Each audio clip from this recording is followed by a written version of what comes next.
Everybody, सो JEE main session 2 का exam 4 अप्रैल से होने वाला है। मतलब कि आपने तैयारी पूरी कर ली होगी, पूरी तरह से आपने जो कॉन्सेप्ट्स है ना वो क्लियर कर लिए होंगे, ठीक। लेकिन कैसे आपको पता चलेगा कि भाई आपका तैयारी का लेवल यहाँ है, यानी कि आपकी तैयारी बहुत अच्छी है। इसके लिए आप क्या करेंगे, जाहिर सी बात है ना, टेस्ट लगाएंगे, खुद को टेस्ट करेंगे। और टेस्ट किसकी मदद से करेंगे? मॉक टेस्ट की मदद से, ठीक। अक्सर बहुत सारे स्टूडेंट्स क्या करते हैं, बाहर मार्केट में जाते हैं और पैसे देकर मॉक टेस्ट खरीदते हैं। लेकिन अगर आपको एनटीए खुद फ्री मॉक टेस्ट दे रहा है तो आपको बाहर जाने की क्या जरूरत है? आप बस उसकी वेबसाइट पर जाइए, अपने सब्जेक्ट चूज करिए और मॉक टेस्ट दे दीजिए। ये सिर्फ जेईई की बात नहीं है, बल्कि नीट वाले बच्चों के लिए भी ये सुविधा उपलब्ध है। तो आपको वेबसाइट पर जाकर मॉक टेस्ट कैसे देना है, वो भी फ्री में, अगर जानना है ना, तो यहाँ पर ना हम आपको स्टेप बाय स्टेप तरीका दिखाने वाले हैं, बताने वाले हैं कि आप कैसे कैसे मॉक टेस्ट लगा सकते हैं, ठीक है। तो चलिए आपको जल्दी जल्दी बता देते हैं।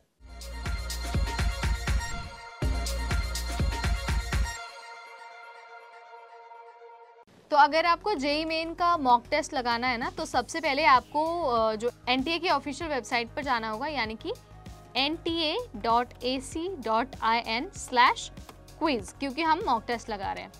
उसके बाद ना आपके सामने इस तरह का एक पेज ओपन हो जाएगा। अब यहाँ पर राइट हैंड साइड में ना आपको एग्जाम भी सिलेक्ट करने का मौका मिलेगा और जो एग्जाम का पेपर है वो भी सिलेक्ट करने का मौका मिलेगा। तो मान लीजिए आपको जेईई मेन का मॉक टेस्ट लगाना है, तो आपने उसे सेलेक्ट कर लिया और जेईई मेन में पेपर 1, अगर आपको इसका मॉक टेस्ट लगाना है तो आपने इसे सिलेक्ट कर लिया और कर दिया स्टार्ट मॉक टेस्ट। प्रोसीड करने के बाद, स्टार्ट करने के बाद ना आपके सामने इस तरह का एक पेज खुल जाएगा। यहाँ पर आपको यूज़र नेम और पासवर्ड नहीं डालना, क्योंकि वो ऑटो जनरेटेड होगा। आपको सिर्फ और सिर्फ लॉगिन पर क्लिक करना है। लॉगिन पर क्लिक करते ही आपके सामने इंस्ट्रक्शंस का एक पेज खुल जाएगा, जहाँ पर लिखा होगा कि हर कलर का, हर सिंबल का मतलब क्या होता है और आपको क्वेश्चंस को कैसे अटेम्प्ट करना है। तो आप चाहें तो इसे एक बार या 2 बार थोरली पढ़ सकते हैं। आप जब इसे पढ़ लेंगे ना तो आपको पूरा आइडिया हो जाएगा और साथ ही आप कंफ्यूज नहीं होंगे कि भाई कैसे करना है, क्या करना है, अब ये आगे नहीं जा रहा, पीछे नहीं जा रहा। इस तरह की चीज़ें और इस तरह के क्वेश्चंस आपके माइंड में नहीं आएंगे, ठीक। आप पढ़ लेंगे। पढ़ने के बाद आप क्या कर सकते हैं, आप ये जो डिक्लेरेशन वाला बॉक्स है ना, आप उसे टिक करिए और उसे कर दीजिए प्रोसीड। प्रोसीड करते ही ना आपके सामने उस तरह का पेपर आ जाएगा जैसे एक्चुअल में एग्जाम हॉल में पेपर आता है, जहाँ पर पहला क्वेश्चन लिखा होगा, उसके लिए 4 ऑप्शंस होंगे और 4 ऑप्शन में से एक को आपको चूज करना होगा और उसी के नीचे होगा save and next, clear, save and mark for review और मार्क फॉर रिव्यू का ऑप्शन। देखिए, सेव एंड नेक्स्ट का मतलब ये है कि ये क्वेश्चंस, मान लीजिए इसका आंसर 4 है, तो आपने 4 क्लिक कर लिया, उसे चूज कर लिया। और सेव एंड नेक्स्ट का मतलब है कि आप जब इसे क्लिक करेंगे ना तो आपका ये आंसर सबमिट हो जाएगा और आप दूसरे क्वेश्चन पर पहुंच जाएंगे। वहीं अगर ये क्लियर आप क्लिक करते हैं तो जो आपने 4 लगाया है, अगर क्लियर आप इसे दबाते हैं तो 4 से हट जाएगा। आप चाहें तो 3 चूज कर सकते हैं या फिर आप चाहें तो 1 चूज कर सकते हैं, ठीक है।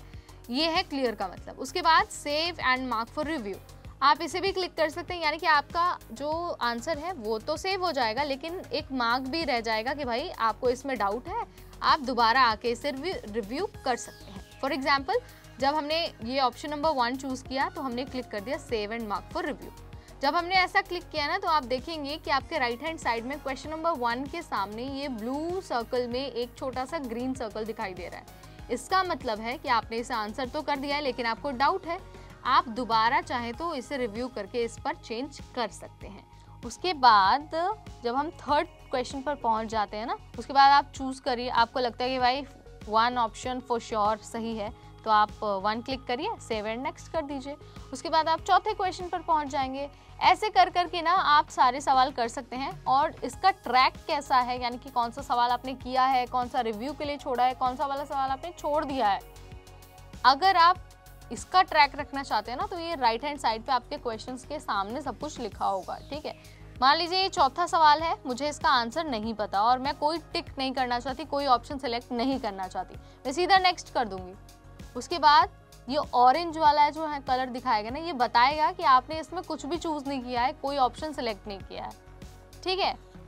और ये जो व्हाइट ऑप्शन है, इसका मतलब है कि आप अभी तक यहाँ पहुंचे ही नहीं है। तो ऐसे आपको करना है, आप समझ गए, ऐसे करना है और यहाँ पर आपको ट्रैक रखना है, देखते चलना है कि भाई कौन सा सवाल आपसे छूट गया है। कभी कभार क्या होता है कि हम जल्दी जल्दी में ना कोई क्वेश्चन स्किप कर देते हैं, तो उन्हीं ट्रैक रिकॉर्ड्स के लिए ये वाला ऑप्शन दिया गया है। और जब सारे सवाल हो जाए तो आप एक बार रिव्यू कर लीजिए कि करके क्वेश्चन के आगे क्लिक करके। उसके बाद जब सब कुछ सॉर्ट हो जाए तो आप उसे कर दीजिए सबमिट। सबमिट करने के बाद ना आपके पास एक और ऑप्शन आएगा कि whether you want to finally submit it or not. तो अगर आप चाहते हैं कि भाई इसे सबमिट करना है तो यस पे क्लिक कर दीजिए और ऐसे करके आपका टेस्ट हो जाएगा कंप्लीट। और अगर आपको देखना है कि भाई किस तरह का मेरा परफॉर्मेंस है, क्या क्या सवाल गलत हुए हैं और किन्हें दोबारा पढ़ना है, तो आप रिजल्ट्स को भी चेक कर सकते हैं। यहाँ पर आपको बताया होगा कि भाई कौन सा क्वेश्चन आपने अटेम्प्ट किया है और उसका आपका स्टेटस क्या है, यानी कि आपने क्या लगाया है और उसका करेक्ट ऑप्शन क्या है। उसके आधार पर आप उन चीज़ों को पढ़ सकते हैं और दोबारा रिवाइज कर सकते हैं। तो देखा आपने कि मॉक टेस्ट लगाने का तरीका कितना सिंपल है और सबसे अच्छी बात है कि ये फ्री ऑफ कॉस्ट आपके लिए 24/7 अवेलेबल भी है। तो आप क्या करिए, आप ना अगर आपकी पढ़ाई पूरी हो गई है तो ना अब बिल्कुल देर मत करिए, फटाफट से जाकर मॉक टेस्ट लगाइए और जो भी उसमें मिस्टेक आती है ना उसको एक बार फिर से रिवाइज कर लीजिए। आप एग्जाम हॉल के लिए ना पूरी तरह से तैयार होंगे। देखिए सिर्फ एग्जाम हॉल के लिए तैयार नहीं होंगे बल्कि इससे आपको बहुत सारे बेनिफिट्स मिलने वाले हैं। एक तो आपको पता चल जाएगा कि भाई जो एग्ज़ाम है उसमें किस तरह के सवाल पूछे जाएंगे। दूसरा, आप अपना लेवल भी टेस्ट कर पाएंगे कि भाई आप कहाँ पर एग्जिस्ट करते हैं और आपको अभी और कितने रिवीजन की ज़रूरत है। तीसरा, एग्ज़ाम हॉल में आने वाला प्रेशर जो स्टूडेंट्स पे पड़ता है ना, आप उसके लिए भी खुद को तैयार कर पाएंगे। तो मॉक टेस्ट अभी इसी वक्त वेबसाइट पर जाकर लगा लीजिए। आपको अगर ये वीडियो पसंद आया, अगर ये हेल्पफुल आपके लिए रहा तो लाइक और शेयर करना बिल्कुल ना भूलें और साथ ही हमारे चैनल को सब्सक्राइब भी करें ताकि अगर ऐसी वीडियोस, ऐसे कॉन्सेप्ट्स आपको और जानने हैं तो सबसे पहले ना वीडियो आप तक पहुंच जाए। इस वीडियो में इतना ही, अगली बार फिर आएंगे। Till then, this is me Neha Upadhyay signing of.